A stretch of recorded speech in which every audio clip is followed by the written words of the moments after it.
Hey, what's going on, everybody? How you doing out there? Welcome to the Eye Test. I'm your host, Mark, and I'm I'm with my boy, Sean. Sean. And we're going to get into a couple of topics today, and hopefully we'll have a fun one today. How you doing today, Sean? Man, I'm doing good, man. The sun is out.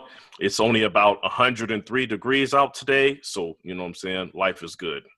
Yeah, you're looking good over there. I see you upgraded and everything. You got a new camera.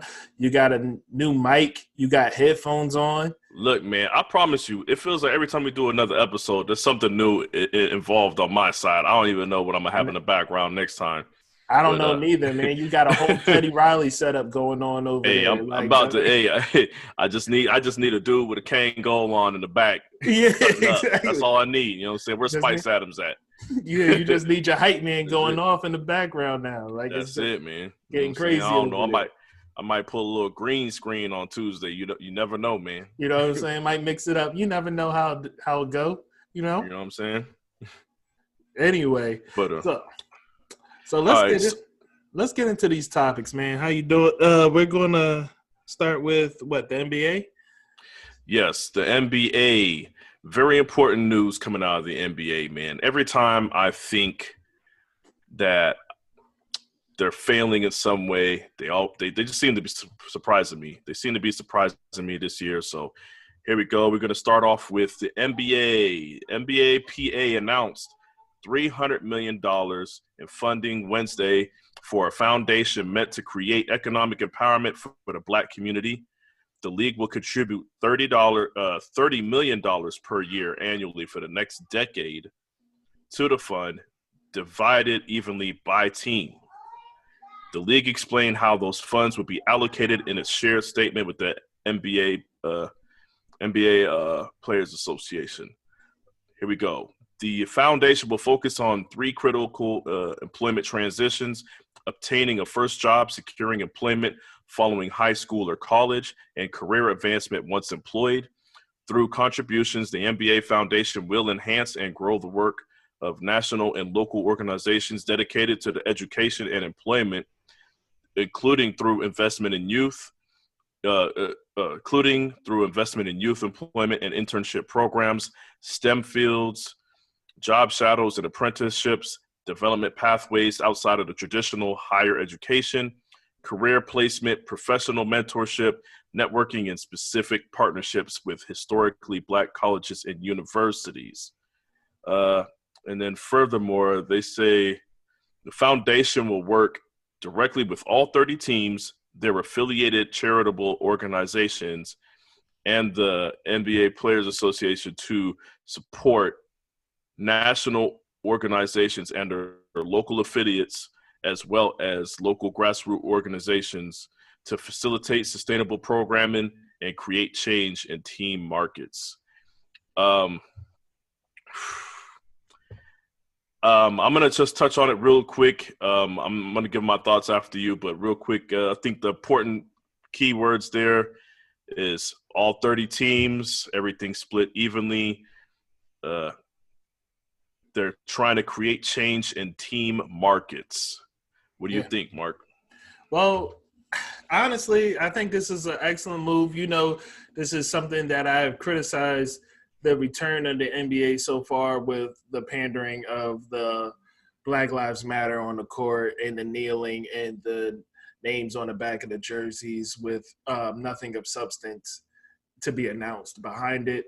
But lo and behold, I guess they were just getting it together and they were actually working on something to actually come out with. And this is an excellent first step, I believe. I feel as though this should not be the only step that they take moving forward, because that's not the only problem that's afflicting the Black community, or it's not the just the opportunities or the lack of know-how.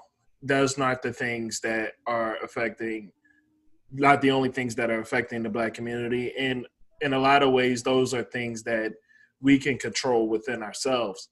The things that we can't control within ourselves is how we are viewed by other people, like the like police officers and other races.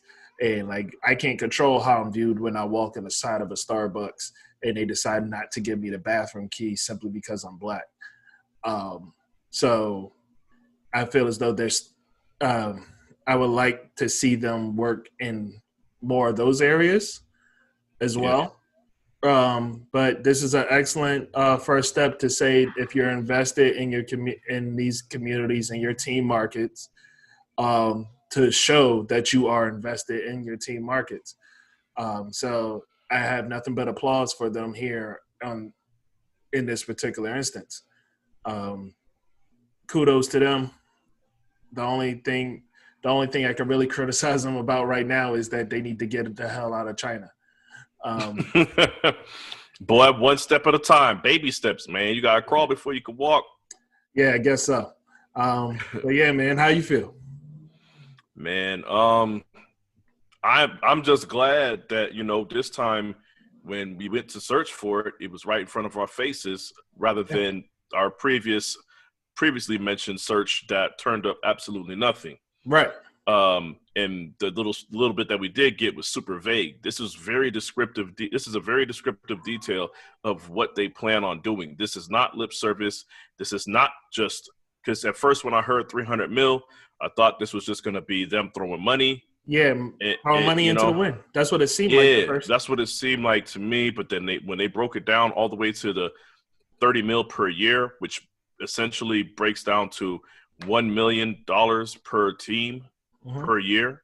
So, I mean, in the grand scheme of things, 300 million over 10 years, 30 million a year, that it doesn't seem like it's a lot of money when you break it down to $1 million per team.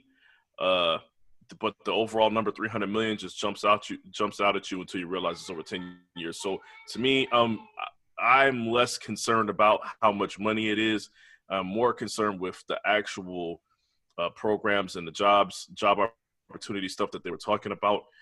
It's to your point. I know you said yes, that is going to help the Black community, but it does not directly affect some of the issues that were that brought about all of this. Right.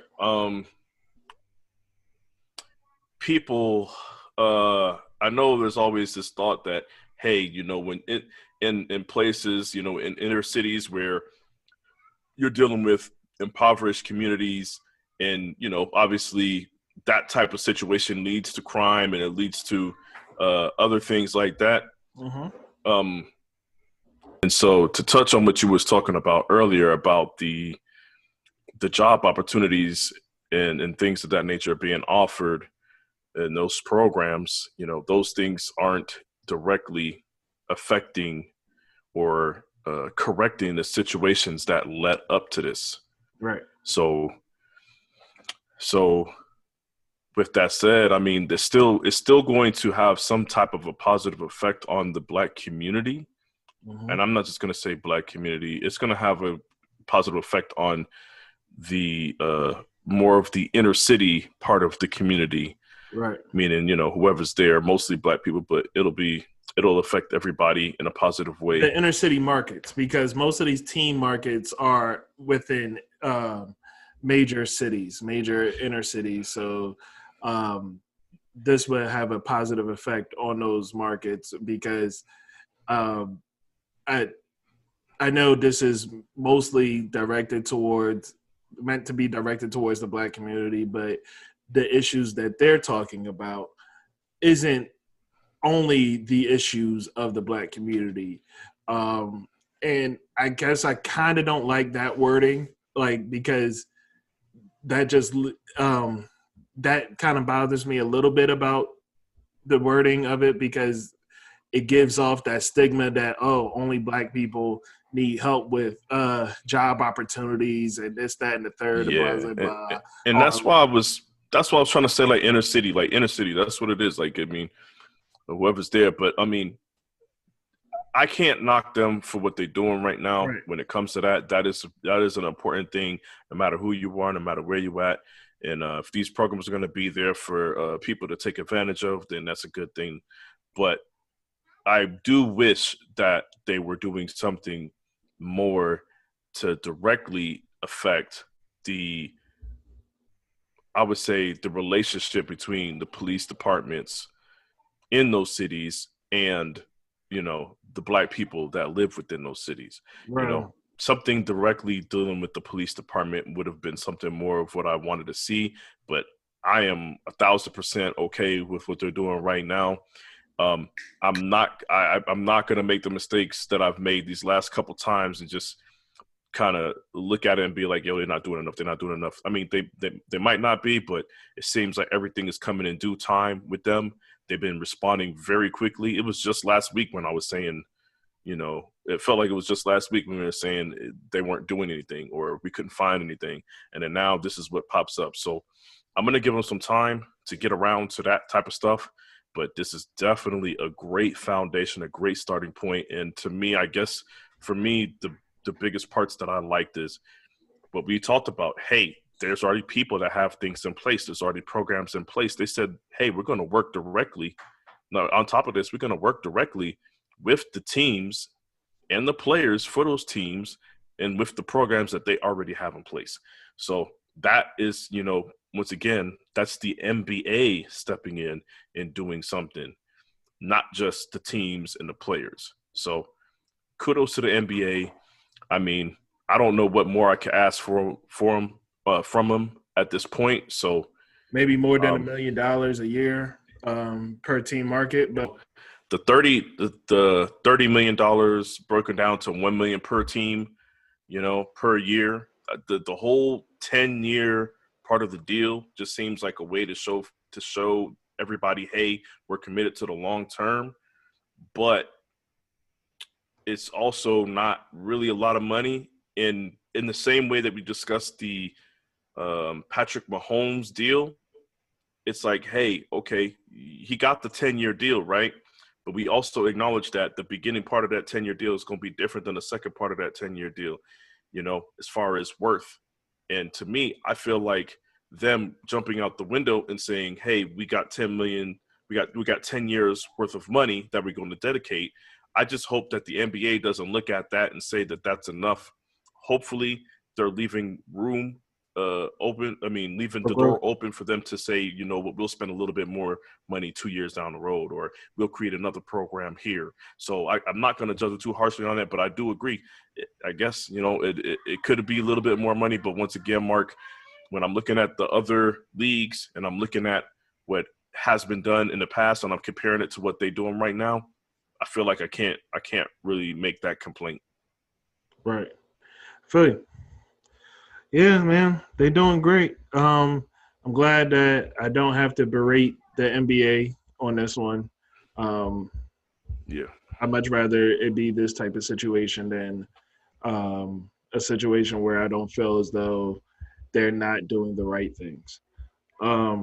So speaking of players not doing the right thing, maybe Aaron Gordon might want to watch his mouth because Aaron Gordon today told Kyle Lowry that he thinks he's a bitch. And Kyle Lowry said, if you think I'm a bitch, why don't you come find out? My room number is 836. You can clearly see them mouthing this to each other on the court. And this is the kind of things that we were waiting for in this bubble situation where the crowd isn't a distraction and things of that nature. You catch more of these instances. I don't know who Aaron Gordon thinks Kyle Lowry is, but I'm going to go have to roll with my Philly brother and Kyle and say, you don't want that issue. Man, you mentioned the Philly, the Philly thing, I don't know nobody that's from Philly that's a bitch. I don't know, Mark.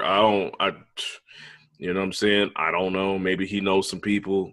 Aaron Gordon looks soft to me. He looked big. He looked strong, but he looked soft. He's like Dwight Howard all over again. Right. But, I'm not going to judge. I guess I'm not going to judge him, But Kyle Lowry. So I just looked something up, Mark. It says Kyle Lowry is listed at 6 foot, 196 pounds. I don't know what Kyle Lowry that is, whether that was the college version. Yeah, that ain't no 190-pound dude. Dog, Kyle Lowry is a big dude, man. For a point guard, he's got to be the biggest point guard as far as like just being stocky and shit. Like, oh, man, look, Aaron Gordon, you got to be wary of a dude that you a whole foot taller than that's telling you to pull up. You know what I'm saying? Look, man, I think some of these, you remember we had the conversation about fake tough guys, man. I think some of these people forgot. Maybe he forgot that they live in the same place and they ain't leaving town, and you know they actually are in the same exact location. He said, "Here's my room number." I'm assuming that he didn't use the room number because we didn't hear no more. We didn't hear nothing yet. So, but I mean, this is crazy to me. Aaron Gordon, like, if you really want to find him, you know where he's at. I'm gonna guess that I'm gonna guess that you're not gonna find him. That's all I'm saying. I'm not saying you a bitch, but I'm just saying I don't think you're gonna find him. Right. Nah, he's not. Nah. There's only one player that I know of that was really all the way about that life and really wanted to get after it, and that's one Carmelo Anthony. Dog, don't talk about his wife. That's all I know. because he wanted all the smoke with Kevin Garnett that day. Hey, KG was like, "I'm just trying to get on the bus and go home." Like, what? It's like, yeah, Melo out there by the bus. Like, Melo? Yeah. Oh, shit, man, that's weird. But, like, he forgot that he even said it. He was like, oh, yeah, that's right. I did say something. You know what, man? Now that I think about it, I was talking kind of spicy, huh? Yeah, like he was on some whole other stuff. But yeah. Other news in the NBA is Lowry. Other news in the NBA. So tonight's game is a pretty big one. Possible look into the playoffs of the LA Lakers versus the Houston Rockets. I don't know how this game's going to go, but in the series, I do not see the Houston Rockets beating the Lakers. I just think this would be an entertaining game no matter what to watch. This would be another game where you see three former MVPs on the court, or is it four? Has whatchamacallit been the MVP? Was the Brow MVP ever? Nope, they ain't never gave it to him because his teams was never good enough. Okay, yeah, I wasn't quite sure about that, but yeah. So this will be another game where you see three MVPs on the court, and with LeBron, Russ, and James Harden. I just think this game will be entertaining to watch. But even if Houston pulls off the win tonight, in no way do I think that they'll win a series against the Lakers. But I'm interested in finding out what the results of this game will be. How about you? Yeah, shoot, man. Interested in the results. I'm interested to see the game. You know, they don't have anybody. The Lakers don't have anybody to guard Harden or Russ right now. Who's going to guard them? It definitely ain't Kyle Kuzma. So it should be an exciting game to watch. Like, I'm expecting them to get off. The Lakers are going to D up everybody else, but I mean, I expect those two to get off. So the superstars, this is going to be one of those superstar games where they go head to head. What makes this interesting to me is because I'm curious to know how Russ will get off with two players in front of him. One being the Brow, and the other one being Bron. Bron is playing defense now, and the Brow always plays defense. So I would like to see how Russ creates that penetration in a lane to be able to do what he does best in this particular game, given that the two of them are in the way. And this is less of a regular season game and more of a game that has some sort of import to it. Yeah. Well, So Russ is going to bring it. We know that Russ is going to come high energy. He's going to bring it. How is he going to get to the hoop? How is he going to get to? He's just going to outrun everybody like he always does. Braun cannot stay in front of Russ. I'm not even going to break that down, but what I'll say is this: like it should be a showdown of the superstars, and that's what I'm kind of there for. So I'm excited to watch the game. The only other thing I got to add to that is good thing LeBron doesn't have any friends playing for the Rockets because, I mean, they got trashed by OKC. But that's it. But we all know what that is. CP3, right. you know, the banana boat brothers over there. They wasn't, you know what I'm saying? You know, LeBron. I'll let this slide. This ain't the playoffs yet. You know what I'm saying? I mean, that's the way it works. You know what I'm saying? You know, your own teammate gets spit on and shit. You know what I'm saying? You don't let them square up with CP3. You know what I'm saying? Right. You go check up on CP3, make sure he's all right. You already know what that was about. So, but like I said, good thing he don't have no friends on the Rockets. This should be a good game. Right. All right. So moving right along, we're going to go into the next sport that is preparing to start to play. We're going to talk about the NFL. And let's just start off with the elephant in the room here. Today was the day of you had your final chance to opt out. 4 p.m. has passed. And so the final list is out on what players are opting out. There seems to be a total of 66 players that are opting out. And of those 66, none of these there's quite a few of note, but none of these guys are guys that you turn on the game to watch. I'm not like Travis Benjamin for the 49ers. It's a big deal for the 49ers, but it's not a big deal for viewership. And I could say that for just about every team on this list. Just about every team on this list. Sure, man. Patriots got Brandon Bolden sitting out. Are you sure they don't want to come see him? Okay, man. I can't keep a straight face with that one. I'm sorry, man. Yeah. Well, actually, I will say the Patriots are the only team that's really the Patriots and it's just the sheer numbers of the Patriots, though, and the Dolphins, because the Dolphins missing Allen Hurns is going to be an issue. That's going to affect the product That's going to affect the product on the field by a lot. And also looking at the Patriots, how they're missing Patrick Chung, Dante Hightower, and Marquise Lee at the wide receiver position. These are all playmakers. These are all people that make big plays for that team, and that's going to affect the product on the field. What we see outside of that, there's a lot of offensive tackles and things of that nature that are sitting out, but this just gives the next man up the opportunity, and a lot of these guys, given the opportunity, they can perform. They're just usually, like, at least in the playmaker position, there's usually a guy that is starter worthy, like a Philip Lindsay, but you would rarely know that because he's a walk-on to the team and he's undrafted.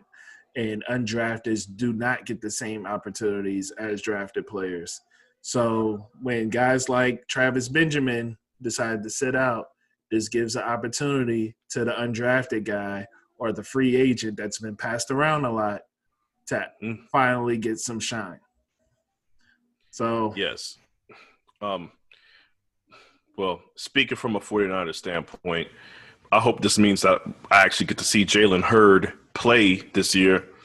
So, seeing as though he got hurt the last game of the preseason last year and missed the entire season. And he probably was the most dynamic player that we drafted last year, but we did not get to see them. And seeing how Kyle Shanahan's system worked last year, it should be interesting to see what he does with a guy that has previously played running back, wide receiver, and tight end. So, but I mean, outside of just being interested in something like that as a Niners fan, none of these players are, like you said, it's not a world-shaking event that these guys aren't going to be on the field. So, for a list of 66, I mean, is it surprising? It kind of is, but then again, when you think about the sheer numbers of how many players are in the NFL, this is just a drop in the bucket. So, it looks like, barring any type of COVID-19 interference, the NFL season seems to be unbothered by everything that's been happening in the world. So, right. And it's funny that you mentioned COVID-19 circumstances, because that's a perfect segue into the next portion. Doug Peterson of the Philadelphia Eagles, the head coach, he has contracted COVID-19. He is quarantining at home, and he is asymptomatic.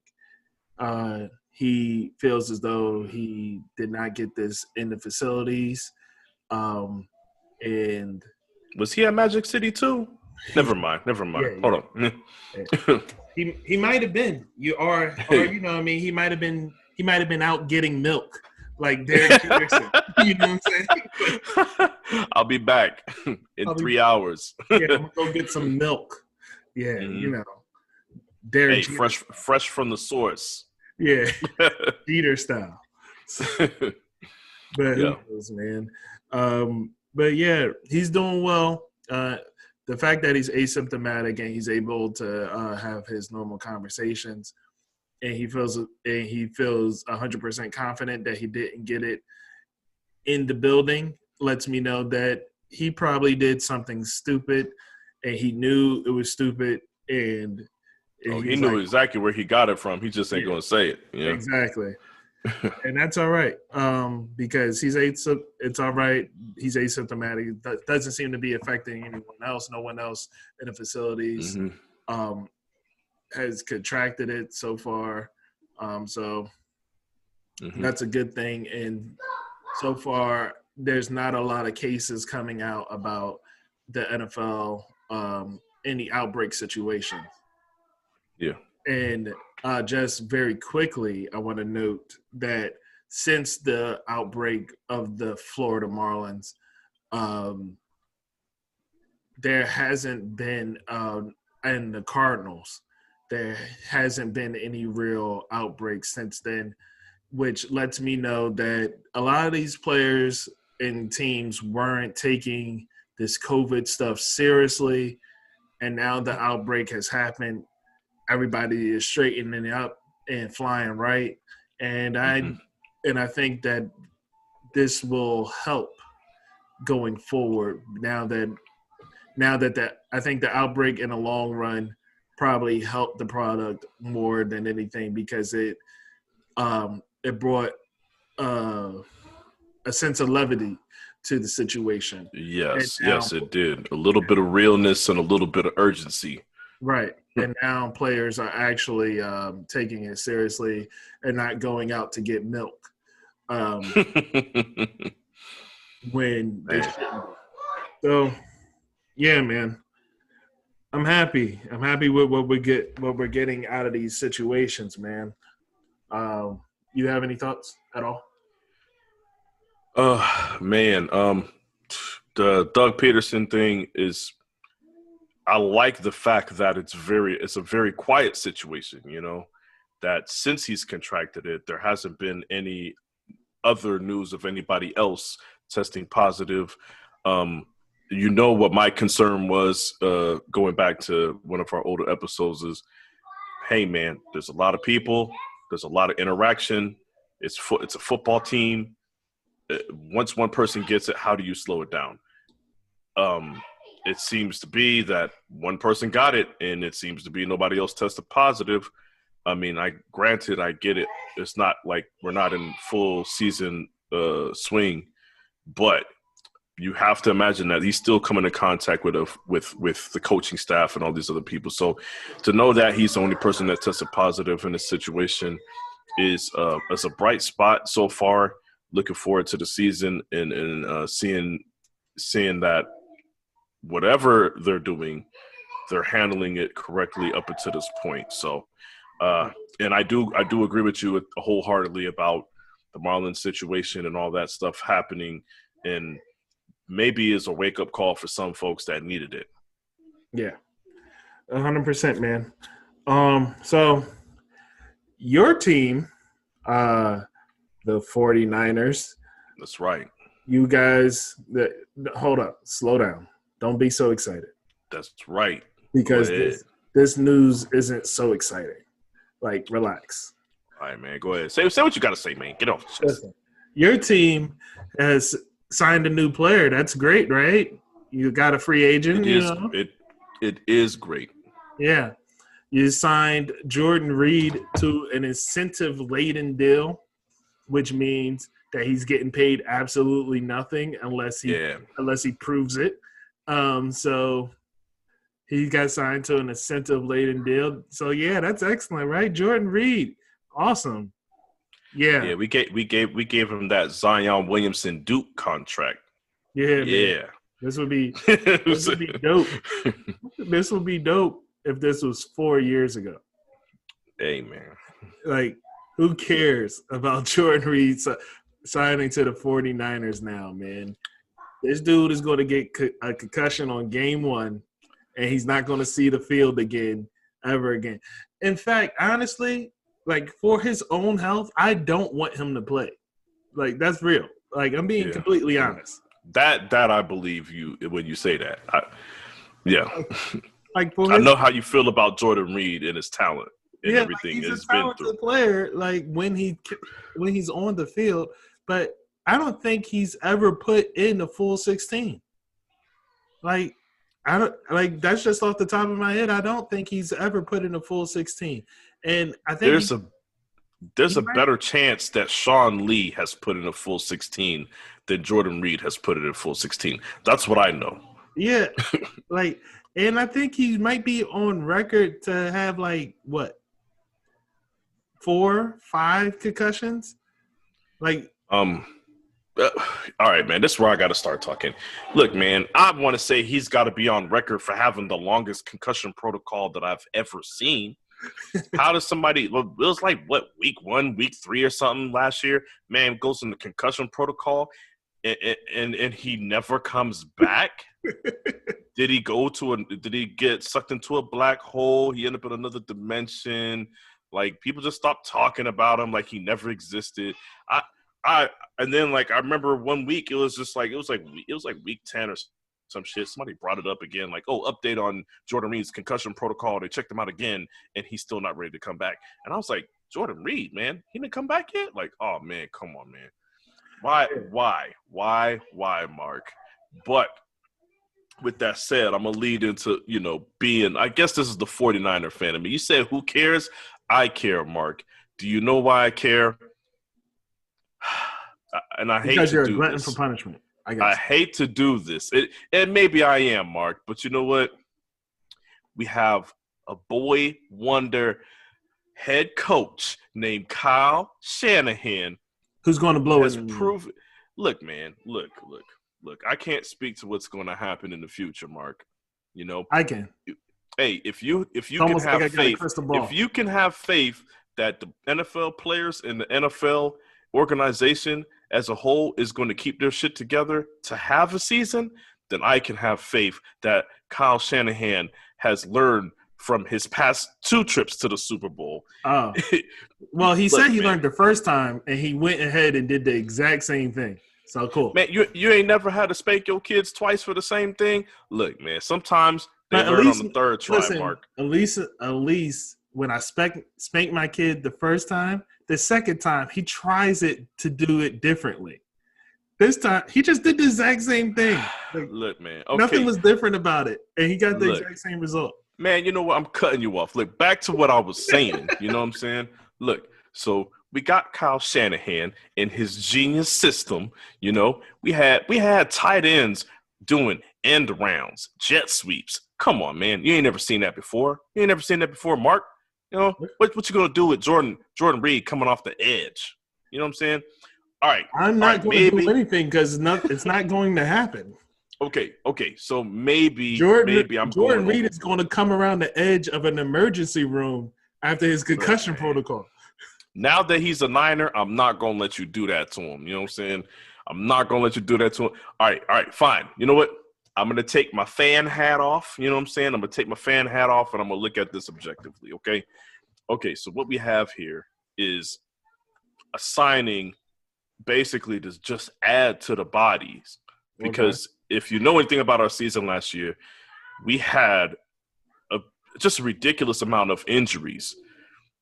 Luckily, you know, Kyle Shanahan drafts his type of players that fit his system, and luckily we were able to go deep in the bag and still get production out of cats. So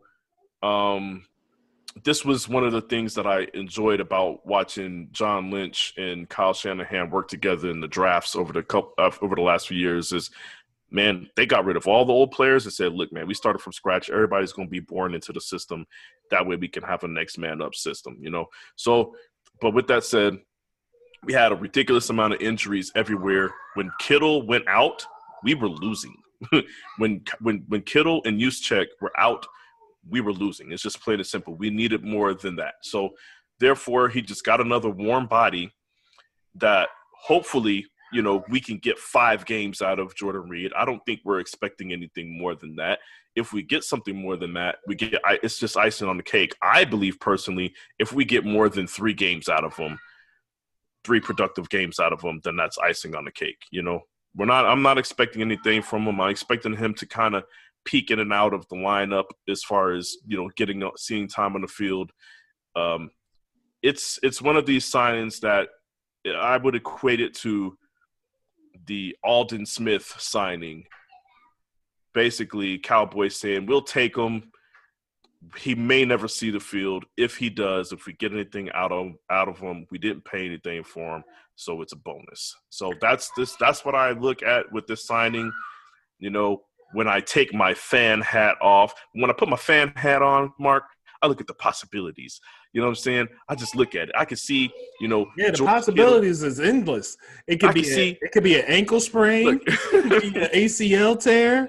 It could be a concussion. Come on, man. You know Come on, man. I could torn pectoral muscle. You're right. The possibilities are endless. Can you imagine George Kittle coming off the edge? Just to take a knee and pray over Jordan Reed's body as he lays there. Come on, man. Come on, look, man. Hey, I feel like Jordan Reed had a whole year off from concussion protocol. Remember, this is the first time that he was missing time that wasn't related to some type of a knee or a shoulder injury, okay? That man has fresh legs, okay? He got a fresh body. His mind, I don't know, you know what I'm saying? Concussion protocol for a whole year. Who knows what that does to your brain? But, you know, we got him. He's like that dude. He's like the dude on Not Another Team movie, but it's like, yo, you can't get another concussion. You'll die. Like, you know what I'm saying? That's where he's at right now. I get it, you know, but like I said, man, he should be fresh. You know what I'm saying? I'm hopeful, Mark. Look, I don't care if you think this is a trash signing. You know what I'm saying? Look, I'm telling you right now, anytime Jordan Reed does anything, I'm going to be in your face with it. All right? Listen. All right, man, I'm going to close this out by saying – yeah, cut me off, please. Yeah, because I'm going to close this out by saying this – listen, barring injury and all that, 4 years ago, Jordan Reed would have been great. Jordan Reed is what? How old is he now? 32? 33? He's got to be 30, 31. Yeah, he's around there. Yeah, so Jordan Reed is an older fellow these days. Injury or not, he's older. Like, the athleticism that he had has probably left the building. in some shape or form. I can almost bet that he's not the same person that he was when he was on the Washington Redskins and he was coveted when healthy. So even if you do get a healthy Jordan Reed, you're not getting the Jordan Reed of the Washington football team era. So, We yeah. just need an ounce, you know what I'm saying? We just need like half a Jordan Reed, maybe 3/4. You know what I'm saying? That's all we need. We got George Kittle. We got the best tight end in the league, you know? Yeah, good luck with that. Okay. And by the way, I didn't know you guys signed Travis Kelce. So that's I don't know why you even mentioned his name. I said best tight end in the league. I thought it was very clear who I was talking about, George Kittle. yeah. All right, man. You Travis know what? Kelce. Yeah, I didn't know you guys signed No, him. we can have that argument another day. Yeah. All right, man. So anyway, I want to take it back a little bit just before I started berating Jordan Reed to death. We talked about players that opted out, and there was one player that was quite vocal about his feelings about the NFL moving forward, and that was one Odell Beckham Jr. He was quite vocal that he felt as though the NFL should not come back, but he didn't opt out. 4 p.m. came and went, and he's going to play, even though he made his position quite clear and that he feels as though shouldn't play. He's going to play. So at the end of the day, why even say something if you're going to play anyway? Like, I'm saying, as a once famous comedian said, "What's that? I guess you should shut the fuck up." Like, yeah, that's it. Dave Chappelle, man. Shut the fuck up. Just don't say nothing, man. Like, why are you speaking? right. Sorry, I just had to throw that in. I get it. No, listen, man. Yeah, like listen, this is part of my issue with Odell. He's more concerned about being seen for other things like than being seen for his product on the field. This dude he's very talented, extremely talented. But last year showed me something. Now, he might have been injured and he might have some injury issues that is barring him from playing to his full potential. But last year, I watched this dude, just like in college, get outplayed by one Jarvis Landry. Just like old times, man. Yeah, just like old times, man.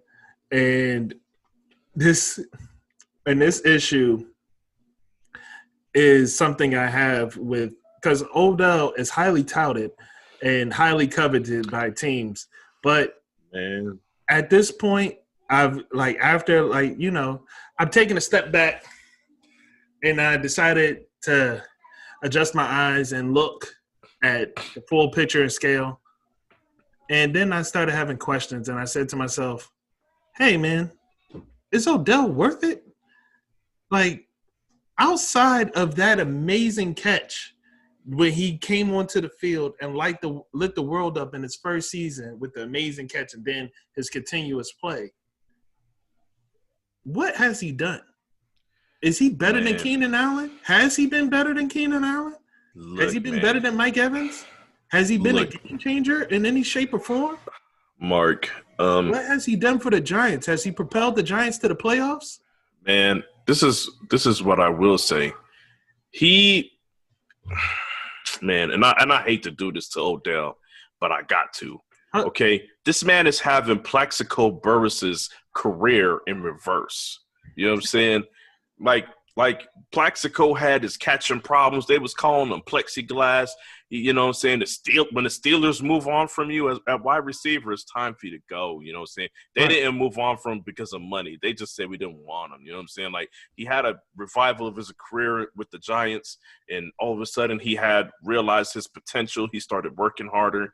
You know what I'm saying? And then he had that happen, and then all of a sudden, you know, I mean, obviously, y'all know how that ended, you know what I'm saying, with him shooting himself. So that's a thing, you know. But Odell, like I said, it's reverse. He came out the gate shooting, you know what I'm saying?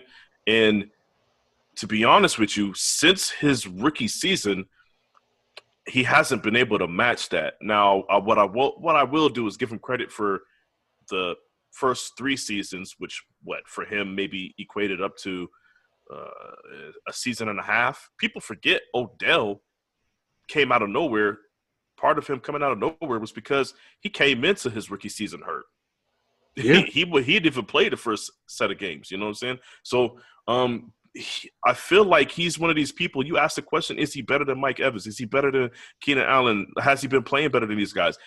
Odell is another guy with otherworldly talent and athleticism that just, to me, he obviously does not put the work in. That's just what it is to me. I'm going to call it what it is. He's not putting work in. He's doing everything else, talking, bringing up stuff, wearing watches, trying to get endorsements, in the middle of games that they losing, Yo, he's this dude is out here reenacting Coming to America scenes with men. Like, yo, he popped out the water of a bubble bath jacuzzi singing Sexual Healing. Like, man, I'm trying. I wasn't going to bring that up, man. No, let's just say that he's been engaged in a lot of questionable behavior on and off the field is what I will say. But he's a guy that just happened to be really talented. Nobody knew who he was. He had a great season because of it. And it was like, now what you going to do? And he really didn't do anything. And matter of fact, the other 2 seasons that he had that I thought were pretty good after his rookie season, I hate to do this, Mark, but I have to give that credit to Eli Manning at this point, because Eli Manning force-fed him.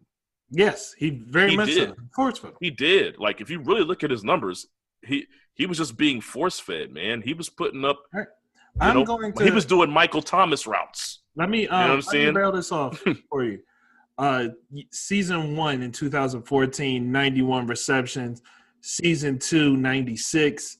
Season 3, 101. Yeah. So, what did those 91 look like in that first season, though? Kind of fair. Like, my bad. The 91 in that first season, how many yards did that give him? 1,300. How much the second season? 1,450. That was his season. Second season was his best season, and his third was 1,367. But that's where he had the most reception. But his second season, he played more games than his first season. His first season really would have been his best season. Yeah. But either way, I mean, at some point it was just, let's just show up. We don't got nobody else. Sterling Shepard is hurt. As always, we're just going to throw the ball to Odell. Like, we've seen it. We've seen it in Eli's last little bit of his last year. It was just like they weren't doing anything except for just saying, yo, run whatever route you need to run. We're going to throw it to you. We're going to try to force it to you. And if you don't get the ball, Saquon's getting the ball. That's just what happened. Like, he's – okay. let me get to the end of this real quick, man. Let me wrap this shit up, man. What's he doing? Apparently, I think he's a guy that he is going to find himself falling off very quickly, Mark. If you think he fell a little bit last year, wait till you see him over this next 2 or 3 years, because it's very apparent to me that he's reliant on a quarterback. He's relying on a quarterback.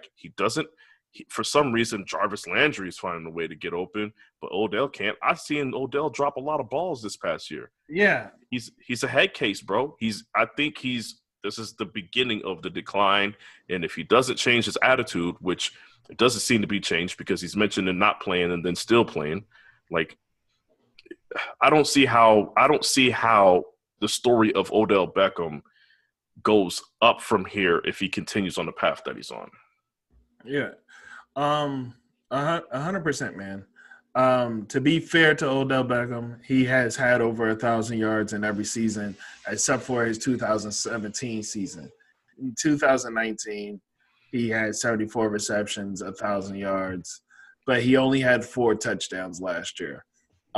His touchdown numbers greatly suffered his ability to get open in the red zone seem to have suffered as well. But it could also be attributed to that he has Johnny Manziel 2.0 throwing to him.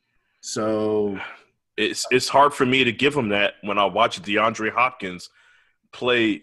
Like, they was picking names out of a hat and throwing them back there at quarterback. Right. And he had Bill O'Brien there. Like, I don't know if that Brown situation isn't just as bad. You know, they're both kind of equal. And then, Mark, I have a question for you. Here's a really good question for you.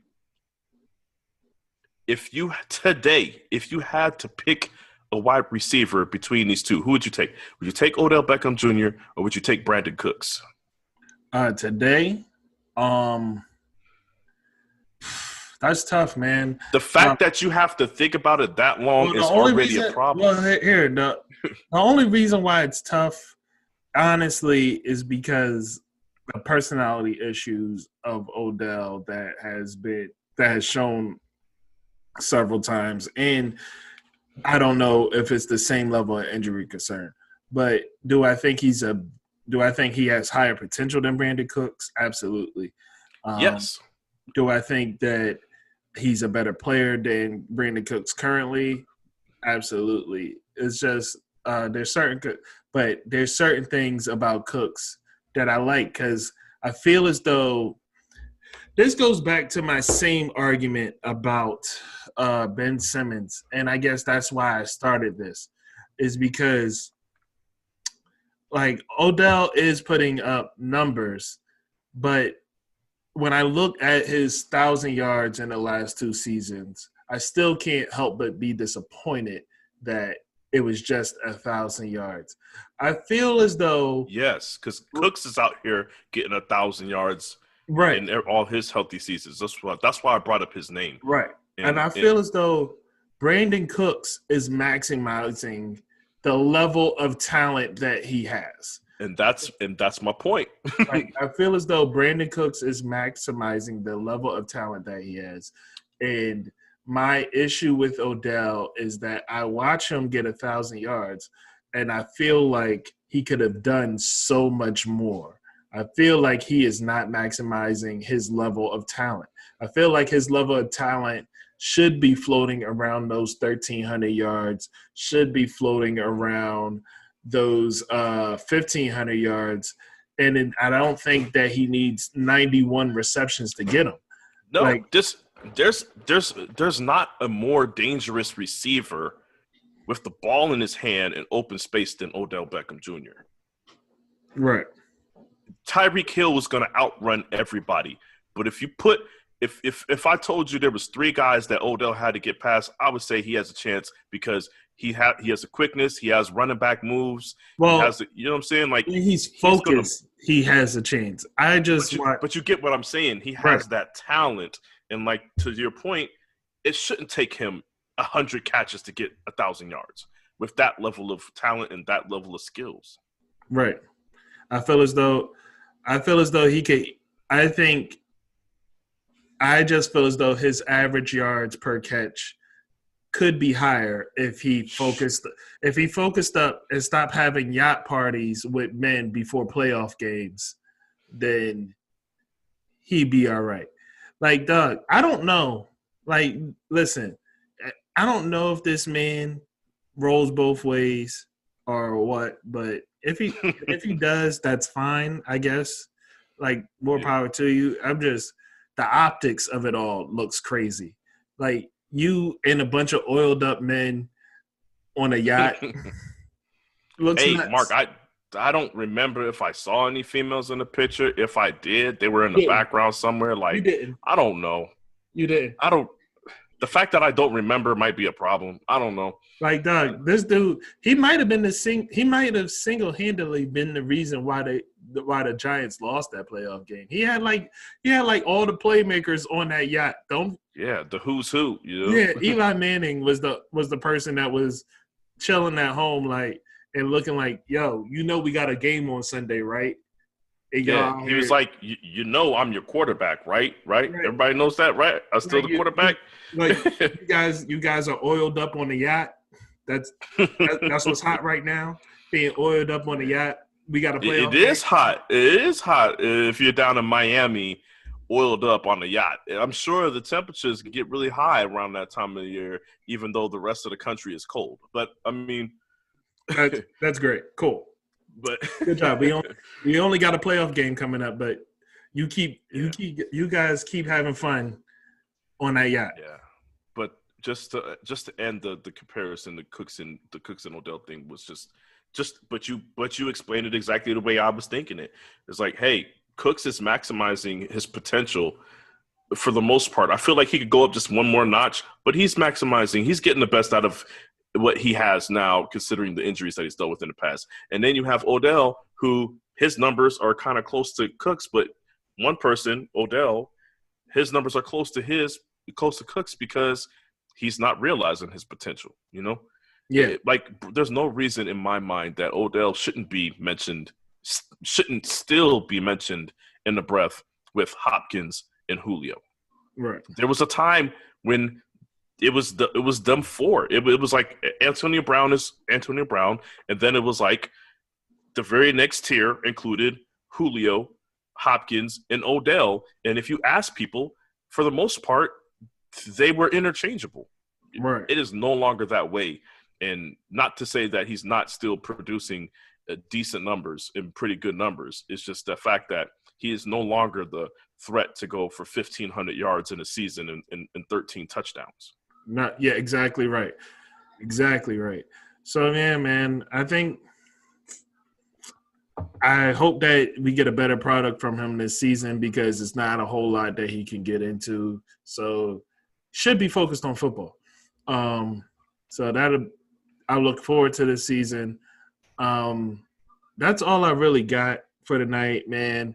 Hockey is moving right along with no concerns and no issues, which is fantastic. And the Flyers are threatening to be good. They're doing good. Carter Hart is amazing.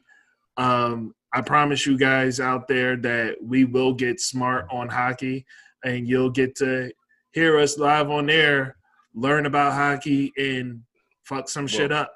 Because this is what I will. I mean, I'm a little more versed in hockey. I just haven't had the time to get around to it. But yes, So basically, you don't know shit. Good. Thanks. All right. Oh, okay, that's fine. If that's where we're going, you know what I'm saying. You'll be learning on air. I might be helping educate you. But yes, okay. that's what we're gonna do here. All right. Cool. Awesome. Well, I look forward to it, man. Look forward to the rest of the season. Hopefully, sports continues down this path currently where everybody is able to basically have a championship and have a complete season. Oh, I did want to end with this point. We brought up before about this season being an asterisk in basketball.